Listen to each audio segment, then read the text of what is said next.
Welcome to the IVM Podcast Network. TFG Football is an IVM production, and you can also check out their other awesome shows like Simplified, a show that explains intense topic from around the world and simplifies it for you so that you can appear cooler in front of your friends. You're listening to TFG Football. Hello and welcome everyone. This is a new episode of the TFG Indian Football Podcast, and it's a new day, a new week, and Kevin is joining me in the studio as always. Though it's rainy, we've managed to come to the studio, woohoo! And Chiranjit is joining us by a phone call away from all this Mumbai rains. But we shall talk about a lot of things happening, and the things that are happening are of course leading up to the ISL Draft that's going to happen next week, or maybe say the coming weekend. We shall see, 23rd Sunday to be precise. Now many players have gone through the medicals. Some set of players are done at Goa. Yesterday took place in Kolkata, so everybody is like in a hurry and in getting themselves checked and physically fit, so that getting ready for to be picked by the teams. Kevin, all set? Yeah, so most of the teams have already announced the two retainees, except who's Delhi remaining? Delhi was the only one. Yeah. So they already said that they don't want to retain anyone, and they'll pick all 100% players from the draft.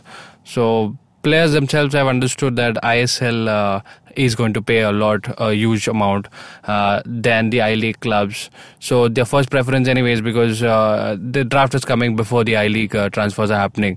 So they'll want to aim for the best, get in. If you're picked at a earlier stage, Right. you are shown that greater interest that the club really wants you, rather than lower bottom of the list where just clubs try to take in whatever is remaining. So everybody wants to get there. So all the medicals are happening in different places, and players are up for it. Yeah. Chiranjit, all said, players are all getting pumped up for this, right? I mean, yes, we know money is the one factor, but the other factor would be that even we don't know if I-League clubs will sustain, once there's a big league happening. So what do you have to make up for all this? All the ISL, everybody's getting ready for the draft. At this point, you sort of realize, that ISL is going to get the cream of the crop. Yeah. And I'm pretty sure this is being facilitated by IMG Reliance acting as a middleman, and they are the ones who are, notching up the contracts with players. So it's not even like, they have to think about which team is going to do it or whatever it is. Everybody's attracted to the glamour of ISL, everybody's attracted to the money of ISL, and how can you fault them since everybody knows this is going to be the top division next? Yeah. Even AFC is talking about making ISL the top league next season, and the I-League is pretty much, it's probably the last season that we will see. And the other thing is that, because we know that I-League is on its way out, you will see most of the teams in I-League, they will try to cut down on their budget. Okay. So, because it doesn't really make any more sense investing in I-League. So either they will try to get into ISL, or they will cut their budget accordingly to become a second division team next season. So it's just like that. For I-League clubs, it's about survival. I don't think they can really compete with IMG Reliance when it comes to signing players. If it was an open market, we would still see some competition, but it's completely unbalanced right now. It's all tilted in ISL's favor, and that's how it's going to go. Yeah. No, I think, more or less, we saw the big names being retained by all the teams, the two Indian players, but we still have a good amount of crop of players in that ISL draft system, that can be picked, and I'm pretty sure teams have already, listed out, and especially this Delhi and Jamshedpur. Jamshedpur, on the other hand, cannot retain any because they're a new team, but Delhi will also be... But one thing we will see in I-League is that you will see the emergence of new stars. Yeah. Okay, because everybody who's got a good record in I-League is going to ISL draft, and they will try to get into ISL. But the new crop of players that will come into the top division, they will get a huge platform to showcase themselves, and maybe, and I'm pretty sure, a lot of them will outshine what we see as regular stars in ISL. Yeah, absolutely. Okay, so now moving on, we have some feud between some bad news emerging from East Bengal because they had apparently something went wrong with the player Ruidas, and he's now chosen to be part of the ISL draft. So Chiranjit, tell us more about it. What's happening? What happened? Oh my goodness, Avinash Ruidas, he's a young lad. He's come up pretty well and really made it in senior football thanks to the chance that he got at East Bengal over the last couple of seasons. But so apparently he had a 2-3 year contract with East Bengal which expired this summer. So Avinash claims that this summer he's a free player, so he can sign wherever he wants to. He had offers from Mohun Bagan and Mohammedan Sporting as well. And it seemed like he was leaning towards Mohun Bagan at first, and then suddenly it came out that East Bengal said he's contracted with us for another 2 years. Like, you can't leave. You have to play for us another couple of years, and that's what kicked off the dispute. Avinash claims that he went to the club. He asked the officials to show him a copy of that contract that shows that he is still contracted with East Bengal, and they refused. The controversy just kept boiling, and eventually Avinash went and complained to AIFF about it against East Bengal. Okay. So then came the new twists.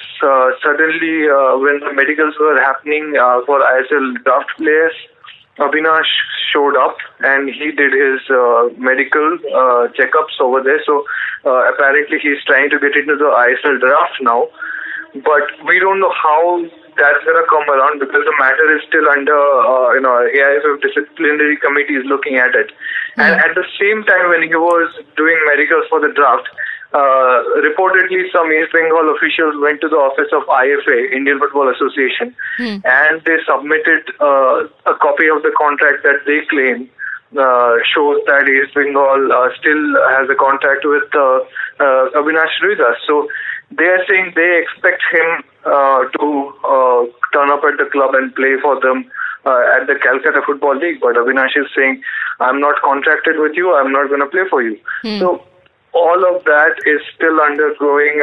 This is obviously, a young player getting into a dispute with a club like this is always hard to watch, and you know that one of them is not being honest. And to be frank, East Bengal have gotten into disputes like this before.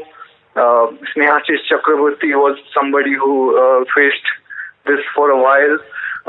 He was claiming that he did not have a contract, but East Bengal were claiming they had a contract with him. And, I think Snehashis in the end got out of that. And Tolke Uzbe, when he moved from East Bengal to Mohun Bagan, even he ended up with a similar issue. But even Tolke Uzbe was justified, at the end of that. So East Bengal have in recent memory, been involved in something like this multiple times. But I never really see this ending in favor of them, So if the past record is much to go by, probably Avinash Ruidas is justified, but we don't know yet. We have to wait for AIFF to return the decision, to take a look at everything and then rule, where Avinash belongs. And once that comes, either side, whichever side is wrong, they might have to pay a heavy penalty because, since the demand for good players, Avinash is an Indian under-23 international. He has played well in both I-League and ISL. He was pretty good for Atletico de Kolkata last season, if you remember. Yeah. So he's somebody who is going to be in demand. So if he's not, if he's, left in a situation where his worth is affected because a club is laying claim to him and he's in the middle of a controversy right when the transfers are at, the transfer business is at its height. So if it turns out that East Bengal has, is in the wrong, they will have to pay a heavy fine. if it turns out that Avinash is wrong, he will also have to, he may even have to face suspension for this. So this is a very ugly episode that's unfolding. Well, let's see how it all brews up, and we at TFG will keep you updated about this for the TFG Football Twitter handle to know everything. Now, moving on, a big thing that happened on Friday evening, late evening, the big announcement that we all were waiting for, because this is a new team that's technically a really, really new team into ISL, though we have Bengaluru, who will also be playing for the first time in ISL, but they're not a new side to Indian football. Over the 4 years they've been playing, they've won trophies. But here's a team from Tata, Jamshedpur. Though they've been associated with Indian football for quite some time, this is the first time they have a big club coming into, a big franchisee coming into the top division or a big tournament like ISL. It's not top division. Yeah, I rectified after that. It's, Yeah. Here you go. And we... bit of surprise over there, but we knew about Ishfaq moving. We already had news about that, reports saying that Ishfaq Ahmed might move to, after, this all reports emerged after Thangbai Singh was appointed at Kerala Blasters, because that's what mainly even Ishfaq was to handle over there. But we also had another great news, that was Steve Coppell being signed as their head coach at Jamshedpur. So another partnership between these two. We saw them at Kerala Blasters. It was instrumental taking the team to the finals and everything. So here's once again they are brewing up. So let's see how that goes about. But Kevin, two great signings, knowing the fact that they can't retain or pick any players as of now, but two big signings on the way. I think before even we talk about the signing, it's the name of the franchisee. It's Jamshedpur FC. So Ishfaq Ahmed, it was evident that he is planning to move out of Kerala Blasters, unless he's been offered a role that he was happy about, because obviously his assistant coach position was taken by Thangbai Singh. Either it would have been something in the technical department, and he is an AFC license holder. So with his experience at Kerala Blasters, we're expecting him to probably take up a higher position, but that wasn't the case. So he moves to Jamshedpur FC, and what a way to enter the market with his long-term partnership with Steve Coppell. We also heard Steve Coppell would be taking over continuing reigns at Kerala Blasters, but again, that was a twist in the story. So they both have been knowing each other for quite some time, and Ishfaq Ahmed wasn't just an assistant coach; he was also a player for a while, as he was doing this dual partnership, dual role at Kerala Blasters. So let's see how this works out, because a strong backing with respect to Indian football from Tata Football Academy, and we know that they'll be the first choice pickers at the draft, along with Delhi Dynamos. Probably, that makes it very interesting. Who's going to be their first choice of player? Knowing Steve Coppell is someone who is known to get even the a moderate of team to a fighting team. We've seen how he was able to do that at Kerala Blasters. So a good choice to keep a pair at the new club, at the new franchisee over here. So let's hope for the best. Okay, so that was Kevin. And Chiranjeev, what are your thoughts on these two signings taken by Jamshedpur FC? Yeah, they went with a little bit of experience, right? I mean, Steve Coppell has a really proven record in his international coaching career and the clubs that he has coached at Europe. So, he brings it. And he's also, coached there in Kerala Blasters last season. And if you go back to our episodes, back when he was coming and he was signed by Kerala Blasters, we were a daily show on Savan back then. I remember distinctly saying that this is a proper manager. Okay, he's not somebody who's going to come in for 2 months and immediately deliver results. Yeah. And you know what happened? He started off like he was caught off guard by the, entirely rapid and sudden nature of the tournament, but he recovered. Okay, he led a great recovery once he got to know the players well, once he got a good idea of how the league works, and Kerala Blasters finished second in the points table. So he's already got a good idea of how to manage in ISL, how to handle his Indian players. and he has already delivered. That was a very remarkable recovery that Kerala Blasters had last season. So having him at a new team, somebody who's already done it before, somebody who's already gone through the shock of the newness of ISL, which has really made a lot of coaches suffer. They could not handle the pressure or just the hectic schedule of ISL. So he's already done it, and he's already proven himself. Yeah. And this may turn out to be one of the best signings of the season. Be it players or coaches in ISL or I-League, this may turn out to be the signing of the season, at least one of the top 5 signings of the season in Indian football. It's awesome that Tata have done this, and that they're not kidding around when they have done something like this. They have even taken Ishfaq, who has worked with Kopil in the past. Right. He was playing, and he was already sort of semi-assistant coach kind of a role that he had as a senior player. So he's there to help Kopil communicate better with Indian players, and Kopil is going to be there. He's going to be bringing in a lot of European players, maybe a lot of English flavor that we will see in Jamshedpur FC. So they're set. Tata have been doing this longer than most people realize. The Tata Football Academy has been active since forever, and now they have got a pretty much not top division yet, but a top level club that will be a proper outlet for that talent. And I hope Kopil's association with Jamshedpur FC proves to be a long-term one. Yeah, absolutely. It's indeed a great signing, and we shall see how the outcome, the end result will be once the season starts, or even when they start forming the team. Now, talking about Ishfaq Ahmed, we were in conversation with him, and so head on with another TFG interview podcast after this or before this. You want to go ahead and listen to him, because he talks in detail about whatever we spoke, his relation with Steve Coppell and how the association came about, and how what all challenges he would face in this new team. And that's what you want to listen, rather than us talking about him. He himself talking about all of the things that you would want to know. And head on over there and leave us comments below on our show as well, on the TFG Indian Football Podcast. Let us know about what you think about these signings and all that we spoke about in today's show. If you liked and enjoyed, then please do the honors, like, share, subscribe to our channel, hit the bell icon so you get updates of our new episode. Follow the TFG Football Twitter handle, where you get updates about everything Indian football. You can also read about all these stories on our website, thefangarage.com.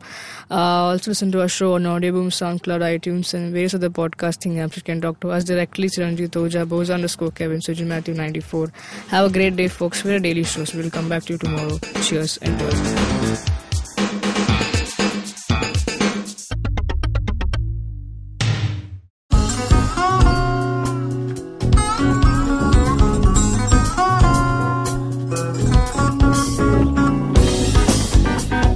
That was Tantrik Steve from Hansraj College, Delhi, performing at IIT Bombay's Mood Indigo. Just like them, there's a lot of new talent and art coming out of colleges all across India, but unfortunately most of this goes completely unnoticed or ignored. To fix this, we started atkt.in. Hi, I'm Ankur, I'm a musician and a rapper, and I found that one of the best things about being an artist myself is finding new talent.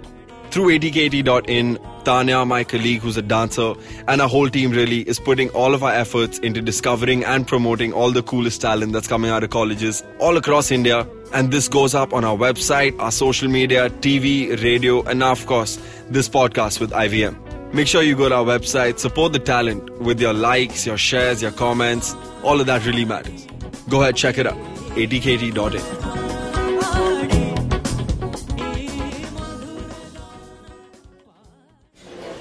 Excuse me भैया, excuse me. बोलिए madam. Menu में क्या है? Menu में scene unseen है, podcast है, on course है, Cyrus है, made in India, rediscovery project, empowering series, sex wax है, IVM लाइक्स है, सिंप्लीफाइड है, कीपिंग इट क्वियर है, थिंग्स एंड डेस्टिनेशंस है, माय नेबर जकरबर्ग है और द फैन गराज है. आपको क्या चाहिए?